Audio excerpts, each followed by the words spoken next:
यह चैनल केवल मनोरंजन के लिए है। हम किसी भी तरह के अंधविश्वास को बढ़ावा नहीं देते। दोस्तों, आप देख रहे हैं गौरव हॉरर स्टोरी गौरव के साथ। दोस्तों, अगर चैनल पर नए हो तो चैनल को सब्सक्राइब कर देना। तो चलो चलते हैं अपनी वीडियो की ओर। गांव के किनारे एक पुरानी हवेली थी जिसे लोग भूतिया हवेली के नाम से जानते थे। कोई नहीं जानता था कि उस हवेली में क्या रहस्य छिपा हुआ था, लेकिन सबको यह यकीन था कि वहाँ कुछ अजीब जरूर था। गांव वालों ने सुना था कि उस हवेली में रात के समय अजीब अजीब आवाजें आती हैं। एक बार गांव के दो दोस्त राजू मोहन ने तय किया कि वह उस हवेली का रहस्य जानने के लिए उसमें रात बिताएंगे। उन्होंने अपने आप को बहादुरी साबित करने की ठान ली थी। रात के समय जब पूरा गांव सो रहा था, दोनों दोस्त टॉर्च लेकर हवेली की ओर चल पड़े।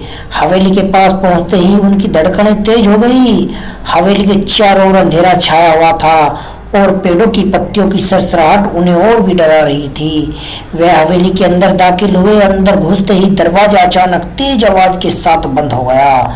दोनों ने एक दूसरे को देखा, लेकिन अब पीछे हटने का कोई विकल्प नहीं था। उन्होंने टॉर्च की रोशनी में हवेली के अंदर की जांच शुरू की।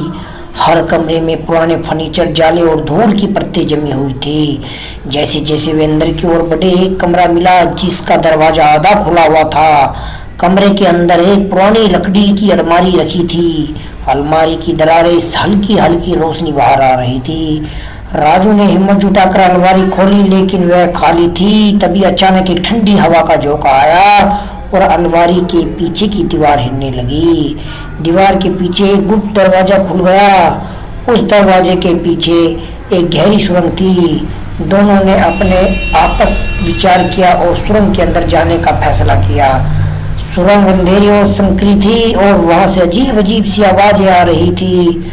सुरंग के अंत में एक बड़ा सा हॉल था। हॉलों के बीच एक पुराना बक्सा रखा हुआ था।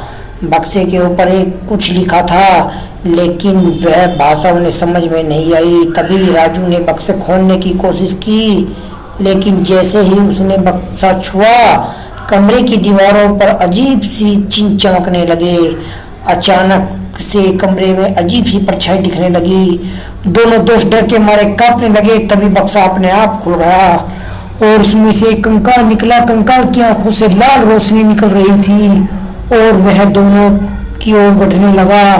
दोनों ने वहां से भागने की कोशिश की, लेकिन उन्हें एक ऐसा महसूस हुआ कि उनके पैर जमीन से चिपक गए हैं। कंकाल ने अपनी हड्डियों के लंबे हाथ उनकी ओर बढ़ाए। तभी मोहन ने अपनी जेब से एक चाकू निकाला और कंकाल पर वार किया। कंकाल अचानक बिखर गया और हॉल में गूंजती एक जोरदार चीख के साथ गायब हो गया। लेकिन चीख के साथ ही हॉल की दीवारें हिलने लगी और सुरंग बंद होने लगी। दोनों ने दौड़ते हुए किसी तरह से बाहर का रास्ता पकड़ा। वे जैसे तैसे सुरंग से बाहर निकले और हवेली से बाहर भागे। सुबह हुई तो उन्होंने देखा कि हवेली का दरवाजा फिर से खुला था, लेकिन अब उनके पास वापस जाने का साहस नहीं बचा था। वे गांव लौटे और गांव वालों को सब कुछ बताया। उस दिन के बाद से किसी ने भी उस हवेली के पास जाने की हिम्मत नहीं की।